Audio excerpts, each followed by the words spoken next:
Good evening बच्चों। कक्षा 8 प्रश्नावली 2-4 का प्रश्न नंबर 4 देखते हैं। प्रश्न नंबर 4 है, 2 अंकों वाली दी गई संख्या में एक अंक दूसरे का 3 गुना है। इसके स्थान बदलकर प्राप्त संख्या को दी गई संख्या में जोड़ने पर 88 प्राप्त होता है। तो दी गई संख्या ज्ञात कीजिए। तो हम सबसे पहले मान लेंगे कि उसके अंकों को मान लेंगे और उन अंकों में एक अंक दूसरे का 3 गुना है। मान लेते हैं हम, माना 2.5 का अंक,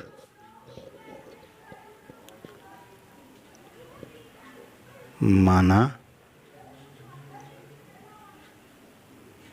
2.5 का अंक जो है अंक x है, और तो इकाई का अंक हो जाएगा 3 गुना है। इकाई का अंक हो जाएगा हमारा बराबर 3x। अब इससे जो संख्या बनेगी, 2.5 का 10 गुना होता है और इकाई जोड़ देते हैं संख्या में। हम जैसे मान लीजिए हम कोई संख्या बनाते हैं 26, तो क्या करते हैं, इसका विस्तारीकरण करेंगे तो 2 गुणा 10 धन 6 करते हैं, तो 20 धन 6 26 हो जाता है।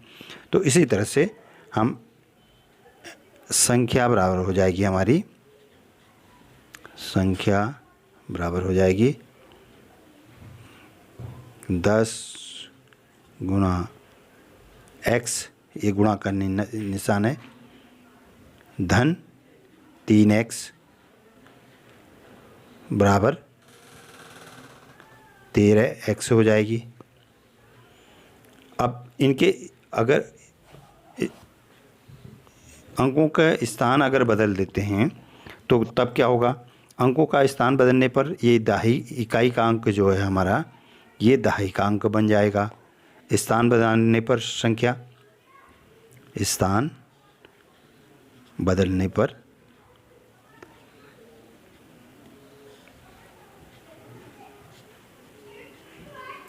संख्या हमारी क्या हो जाएगी,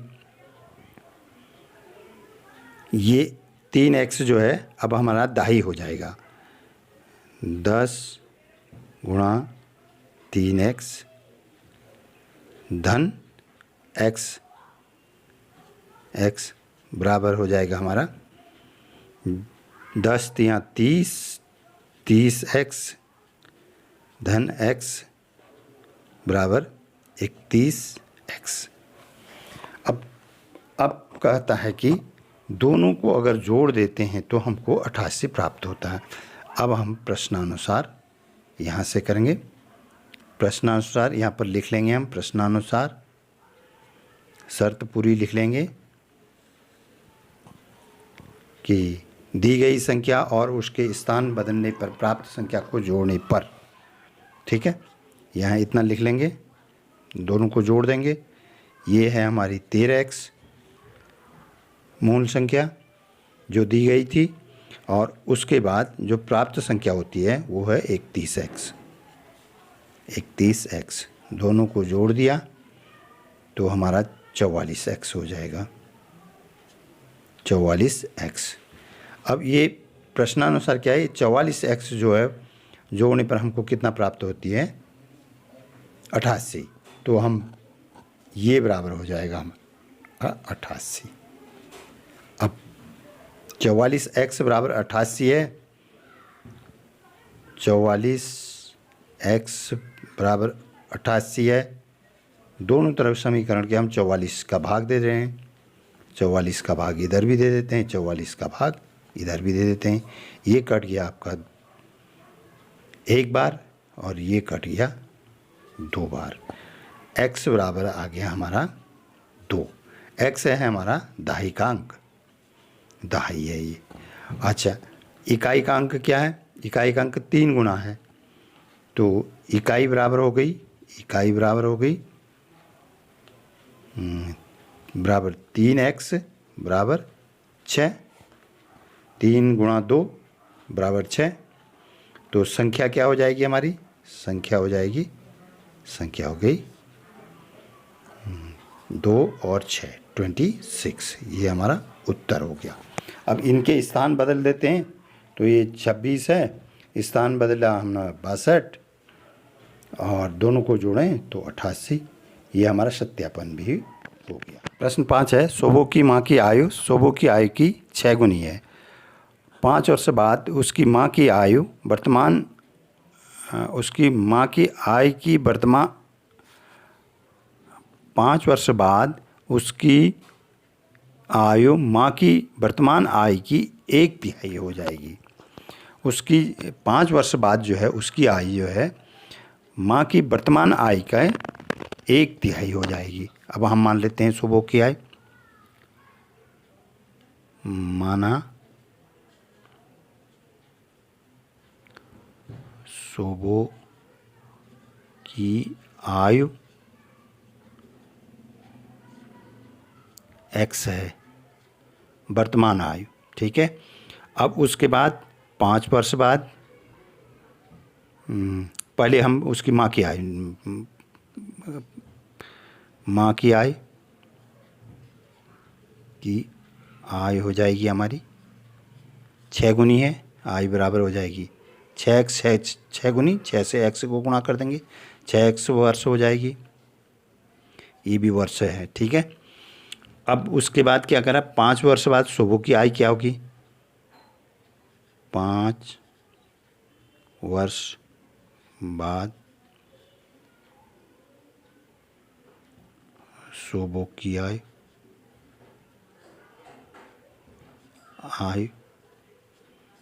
बराबर हो जाएगी, x वर्तमान है में 5 और जुड़ जाएगा, इतने वर्ष हो जाएगी, ठीक है। अब क्या कह रहा है, अब प्रश्न में कह रहा है कि इसकी 5 साल बाद जो आय है, इसकी माँ की वर्तमान आय जो है उसकी 1/3 हो जाएगी। मतलब इसको 1/3 से गुणा 1/3 से गुणा कर देंगे तो ये प्राप्त होगा प्रश्नानुसार। यहाँ पर लिख लेंगे प्रश्नानुसार 5 वर्ष बाद, प्रश्नानुसार 5 वर्ष बाद सोबो की आय माँ की आय का 1/3 हो जाएगी। तो ये है x धन 5 बराबर हो जाएगा, माँ की वर्तमान आय है 6x गुणा 1/3, 1/3 हो जाएगी, इससे कट गया ये 2 बार। अब यहाँ पर हो गया x धन 5 बराबर 2x गुणा 1 हुआ, 2x आ गया, 2x। अब हम इसको पक्षांतर करते हैं, या ये कहें कि इसका योज्य प्रतिलोम दोनों तरफ जोड़ देते हैं, तो दोनों तरफ जोड़ते हैं तो ऋण 2x मैंने बाईं तरफ जोड़ा, धन x ये है, धन 5 बराबर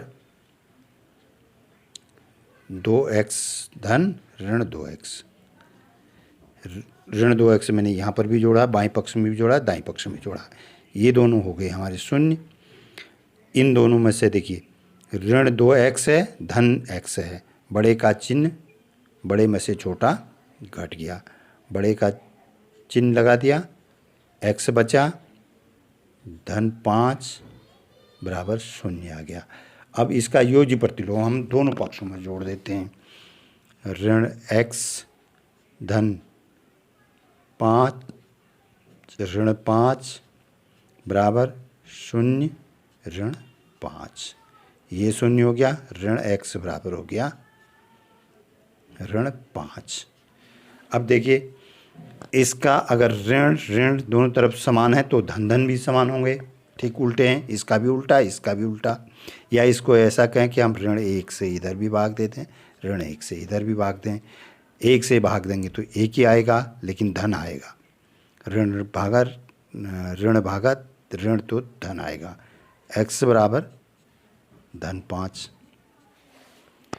तो x बराबर इसकी आय हो गई, सोबो की आ गई 5 वर्ष और माँ की आय आ जाएगी, माँ की आय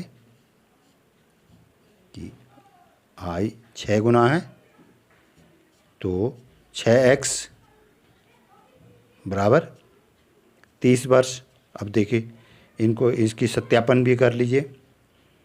5 वर्ष 5 वर्ष x बराबर 5 है 5, और 5 वर्ष बाद 5 और जुड़ जाएगा, ये हो जाएगा 10 वर्ष। अब इसका 30 का 1/3 करते हैं, 1/3 करते हैं तो ये कटा 10 बार 10 वर्ष। दायां पक्ष b, ये LHS हो गया और ये RHS हो गया, दोनों बराबर हैं। सवाल नंबर 6, माहौली गांव में एक तंग आयताकार भूखंड विद्यालय बनाने के लिए सुरक्षित है। इस भूखंड की लंबाई और चौड़ाई में 11:4 का अनुपात है। गांव पंचायत को इस भूखंड की बाढ़ कराने में 100 रुपया प्रति मीटर की दर से 75,000 व्यय होंगे, तो उसकी माप ज्ञात करनी है भूखंड की। अब हम मान लेते हैं लंबाई चौड़ाई, जो भी हम जब भी मानेंगे, अगर हम अनुपात दिया है तो हम उसी अनुपात में मानेंगे। हम मान लेते हैं लंबाई माना, लंबाई बराबर है 11x। 11 किस लिए माना? क्योंकि 11:4 का हमको अनुपात दिया है। अनुपात ये जब हम मानेंगे तो ये अनुपात बना रहना चाहिए। तो चौड़ाई कितनी हो जाएगी? चौड़ाई बराबर हो जाएगी 4x। अब इसका भूखंड है, आयताकार है ये, तो इसका परिमाप हम, ये दोनों लंबाई हो गई, ये दोनों चौड़ाई। अगर बाढ़ बनाएंगे तो चारों ओर हमको ऐसे लगाना पड़ेगा, तो इसका परिमाप ज्ञात होगा तो हम निकाल लेंगे। परिमाप बराबर भूखंड का परिमाप, आयताकार है तो आयत का परिमाप होता है 2 लंबाई धन चौड़ाई, 2 गुणा लंबाई धन लंबाई, चौड़ाई का 2 गुना हमारा परिमाप होता है। तो बराबर हो जाएगा 2, लंबाई हो गई 11x, चौड़ाई हो गई 4x, ये दोनों जुड़ गए, 15x का 2 गुना हो गया 30x। 30x हमारा परिमाप हो गया। परिमाप ये मीटर में, ठीक है। अगर मीटर में मानते हैं, अगर इसको हम मीटर में मानते हैं तो परिमाप भी मीटर में आएगा। अब इस पर खर्च जो आ रहा है वो आ रहा है, यहाँ पर हम लिख लेंगे प्रश्न अनुसार खर्च जो व्यय होगा प्रति मीटर, 1 मीटर में 1 मीटर का खर्च जो हो रहा है, 1 मीटर के लिए व्यय करेंगे हम कितना? 100 रुपया। तो 30x के लिए करेंगे, के लिए व्यय हो जाएगा हमारा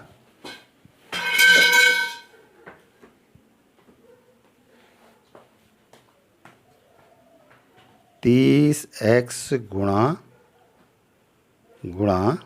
100।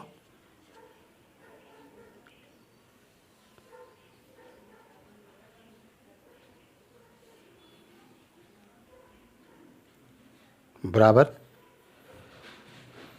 3000x, 30 गुणा 100 3000 x, 3000x। अब लिखेंगे प्रश्नानुसार व्यय कितना हो रहा, अनुसार व्यय हो रहा, ये जो हमारा जो माना है हमने, ये वाला व्यय और प्रश्न में जो दिया गया व्यय बराबर होना चाहिए। तब अब हमारी समीकरण बन गई 3000x बराबर हो गया 75,000। 3000 से दोनों में हम भाग दे देंगे, अलग अलग से करेंगे हम लोग। मैं यहीं पर कर दे रहा हूँ शॉर्ट में, आप लोग अलग से नीचे दूसरी लाइन में लिखेंगे दोनों पक्षों में 3000 से भाग देने पर। ठीक है, 3000 से भाग दे दिया, ये 3 शून्य नीचे कटी, ये ऊपर कटी, 3 से 3 कट गया, x बचा यहाँ ये 3 शून्य कट गई, 3 से 75 घटा 25 बार, x बराबर 25 मीटर आ गया। ठीक है, यहाँ मीटर में हम बात कर रहे हैं तो मीटर आ गया। अब लंबाई कितनी हो जाएगी, लंबाई बराबर हो जाएगी, लंबाई बराबर 11 x बराबर हो गया 11 गुणा 25 275 मीटर, और चौड़ाई हो जाएगी हमारी 4x बराबर 4 गुणा 25 बराबर 100 मीटर। ये हमारा उत्तर हो गया। इसको आप मिलान कर सकते हैं, ये 75 इनका आ जाएगा 30, इन दोनों का अगर हम परिमाप निकालेंगे तो 375 गुणा 2, इन दोनों को जोड़ देंगे 375, जांच अगर हम करना चाहें गुणा 2 बराबर आ जाएगा ये 750 गुणा 100 मीटर प्रति 100 रुपया प्रति मीटर खर्च हो रहा है, तो ये हो जाएगा हमारा 1 2 3 0 1 2 3 0 75। ये देखो उत्तर सही हो गया। तो इस तरह से ये सवाल भी कंप्लीट।